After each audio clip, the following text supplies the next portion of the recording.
우리는 우연이라는 말을 자주 사용합니다. 세상에서 일어나는 일들 가운데 우연히 일어나는 일은 아무것도 없습니다.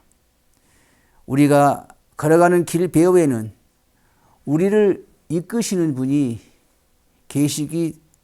계십니다. 우리는 예수님의 말씀에서 이 사실을 잘 알게 됩니다. 하나님의 아들 예수 그리스도는 이 세상에 우연히 오신 것이 아니고 아버지의 보내심을 받고 오셨다고 했습니다. 그는 친히 아버지께서 나를 세상에 보내셨다고 하셨습니다. 보냄을 받는 사람은 언제나 사명이 있습니다. 아버지께서 그에게 주신 자들을 구원하는 큰 일을 성취하셨습니다. 그런데 본문 요한복음 17장 18절에서 예수님은 이렇게 기도하셨습니다. 아버지께서 나를 세상에 보내신 것 같이 나도 너희를 세상에 보내었고, 이것은 예수님께서 제자들을 마음에 두시고 기도하시는 내용입니다. 예수님은 지금 하늘에 계시지만 하늘과 땅의 모든 권세를 가지신 주님이십니다. 그는 새 하늘과 새 땅이 나타나는 끝날을 향해 이 세상 역사를 이끌어 가시면서 끊임없이 그의 제자를 불러 복음의 사역장으로 보내십니다. 이 끝날은 천국 복음이 모든 민족에게 증거될 때에야 오기 때문입니다. 본문을 따라 보냄을 받는 자의 사명이란 제목으로 주의 말씀을 전하고자 합니다. 본문에 의하면 제자들은 다음 세 가지 사명을 받고 보냄을 받았습니다.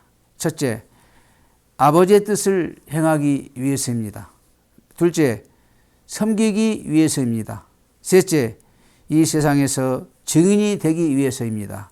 첫째, 우리는 하나님의 뜻을 행하기 위하여 보냄을 받습니다. 예수님이 아버지께로부터 사명을 받은 것 같이 우리도 유사한 사명을 받았습니다. 예수님은 아버지의 뜻을 행하기 위해 이 세상에 보냄을 받았습니다. 우리도 예수님의 아버지의 뜻을 행하기 위해 보냄을 받았습니다. 하나님은 창세전에 택하신 그의 백성이 있었습니다. 하나님은 이들을 그의 아들 예수 그리스도를 통해서 구원하시려는 뜻이 있었습니다. 하나님은 이 놀라운 약속을 아브라함, 이삭, 야곱 그리고 많은 선지자들을 통해 계속 예언하시고 반복하셨습니다. 여호와 하나님은 신실하십니다. 때가 찼을 때에 그의 아들 예수를 이 세상에 보내어 주셨습니다. 하나님의 아들 예수 그리스도는 오직 한 가지 일, 곧 하나님이 아버지의 뜻을 이루기 위해 이 세상에 오셨습니다. 하나님 아버지께서 그리스도 안에서 택한 자들을 구원하시기 위해 오셨습니다. 그는 처음부터 하나님 아버지께서 보내신 뜻을 이루기 위해 그의 길을 걸었습니다. 그래서 요한복음 17장 4절에 이렇게 말씀하고 있습니다. 아버지께서 내게 하라고 주신 일을 내가 이루어 아버지를 이 세상에서 영화롭게 하였사오니, 이렇게 아들 예수는 아버지의 뜻을 이루기 위해 오셔서 그 뜻을 다 이루셨습니다.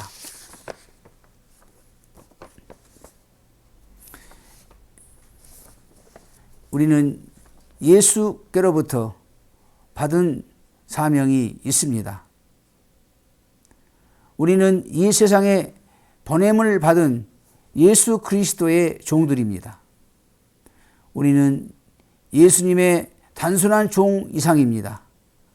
우리는 예수 그리스도의 소유입니다. 그래서 바울은 고린도전서 6장 19절로 20절에 말했습니다. 너희는 너희의 것이 아니라 값으로 산 것이 되었으니 그리스도께서 그의 피로 우리를 사셨습니다. 그러니 우리는 전적으로 그리스도의 것입니다. 그런 거로 우리는 전적으로 그리스도만을 위해 살아야 합니다. 우리는 그리스도의 종으로서 하나님 아버지의 뜻을 이루기 위해 이 세상에 살아야 합니다. 여러분, 이 세상에서 우리의 삶의 목적이 무엇입니까? 예수님이 말씀하신 것처럼 하나님 아버지의 뜻을 이루고 그를 영화롭게 하는 것입니다. 사명은 주님을 인격적으로 만날 때 가능합니다. 나를 창조하신 목적과 계획을 알 때 비전을 갖게 되고 보람 있는 삶을 살 수 있습니다. 둘째, 우리는 섬기기 위해 보냄을 받았습니다. 예수 그리스도는 하나님의 영원한 아들이십니다. 그는 하늘에서 천군 천사들에게 둘러싸여 섬김을 받으셨습니다. 그는 하늘에서 다스리는 분이었습니다. 그러나 그는 아버지로 말미암아 이 세상에 보냄을 받았습니다. 그는 근본 하나님의 본체이시나 하나님과 동등됨을 취할 것으로 여기지 아니하시고 오히려 자기를 비어 종의 형체를 가져 사람들과 같이 되었고 사람의 모양으로 나타나셨습니다. 하나님의 아들 예수는 종의 형상을 가지고 섬기기 위해 이 세상에 보냄을 받았습니다. 그의 생애는 섬기는 종이 생애였습니다. 그는 처음부터 끝까지 섬기는 자의 생활을 보내셨습니다. 그는 섬기고 또 섬겼습니다. 너희 중에 누구든지 으뜸이 되고자 하는 자는 너희 종이 되어야 하리라. 인자가 온 것은 섬김을 받으러 온 것이 아니라 도리어 섬기려 하고 자기 목숨을 많은 사람의 대속물로 주려 함이라고 하셨습니다. 하늘에서 천사의 섬김을 받던 하나님의 아들 예수가 이렇게 종의 형체를 입고 종이 되어 섬기는 생애를 보냈습니다. 하나님의 아들 여러분과 저 같은 죄인을 위해 죽기까지 하심으로 섬김을 보여주셨습니다. 하나님 아버지께서 그의 아들 예수를 섬기는 자로 이 세상에 보낸 것처럼 예수님도 섬기기 위해 우리를 보내셨습니다. 그래서 일찍이 사도 바울은 종이라는 칭호를 매우 영광스럽고 자랑스럽게 여겼습니다. 그는 자신을 예수 그리스도의 종이라고 부르기를 기뻐했습니다. 그는 더 많은 사람을 얻고자 스스로를 모든 사람들에게 종이 되었다고 했습니다. 예수 그리스도는 아버지께서 나를 세상에 보내심 같이 나도 너희를 세상에 보내노라고 요한복음 20장 21절에서 말씀하십니다. 여러분과 저는 섬기기 위해 보냄을 받았습니다. 하나님이 선택하신 백성을 섬기기 위해 보냄을 받았습니다. 하나님 아버지는 끝까지 섬긴 그의 아들 예수를 기뻐하시고 그를 높여주셨습니다. 빌립보 2장 9절로 11절은 이렇게 말합니다. 이러므로 하나님이 그를 지극히 높여 모든 이름 위에 뛰어난 이름을 주사 하늘에 있는 자들과 땅에 있는 자들과 땅 아래에 있는 자들로 모든 무릎을 예수 이름에 꿇게 하시고 모든 입으로 예수 그리스도를 주라 시인하여 하나님 아버지께 영광을 돌리게 하셨느니라. 하나님은 섬기는 자를 기뻐하시고 결국 그를 높여 주십니다. 마지막으로 우리는 증거자가 되기 위해 보냄을 받았습니다. 본문의 세상이란 말에 주목합시다. 아버지께서 그의 아들을 세상에 보내신 것 같이 그의 아들 예수도 우리를 이 세상에 보내었다고 합니다. 하나님의 아들 예수는 바로 이 세상에 보냄을 받았습니다. 어떤 세상을 말하고 있습니까? 단순히 이 지구를 말하고 있지 않습니다. 하나님의 진리를 대적하는 세상을 말합니다. 이렇게 세상은 예수를 대적했습니다. 그러나 예수님은 이런 세상에 등을 돌리지 않았습니다. 그는 이 세상 속에 계셨습니다. 그는 내가 곧 진리라고까지 말씀하셨습니다. 세상은 어두운 가운데 있었습니다. 그러나 그는 빛이었습니다. 그는 나는 세상의 빛이라고까지 하셨습니다. 그는 어두운 세상을 비추는 빛이었습니다. 우리도 이 세상에 보냄을 받았습니다. 이 세상은 어두운 가운데 있습니다.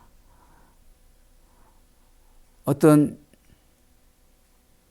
종들은 이 세상에서 당하는 어려움이 너무 심하기 때문에 이 세상을 떠나 그리스도 안에서 쉬기를 원하기도 합니다.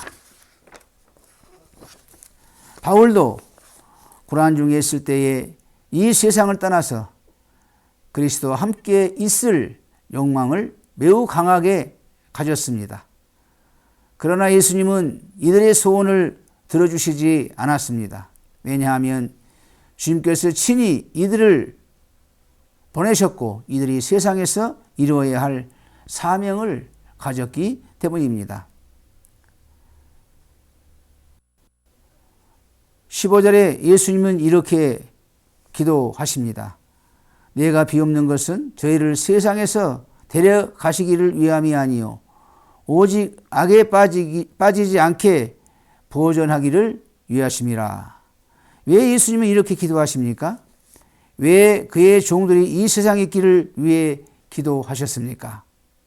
주께서 그의 종들에게 사명을 주어 보낸 곳이 바로 세상이기 때문입니다. 우리는 세상의 파송을 받은 그리스도의 종입니다. 이 세상에서 이루어야 할 사명이 있습니다. 죄악으로 더러워진 세상에서 거룩하게 살기를 원하십니다. 그래서 예수님은 저희를 진리로 거룩하게 하옵소서라고 기도하십니다. 여러분, 어떤 종으로 주 앞에 나타나려 합니까? 아버지의 뜻을 이루는 종이 되기를 바랍니다. 섬기는 종이 되기를 바랍니다. 이 세상 속에서 진리의 증인이 되기를 바랍니다. 그래서 주께서 영광 중에 오실 때 사명을 다한 종으로 그의 영원한 영광의 나라를 상속받는 복을 누리시기를 바랍니다. 감사합니다.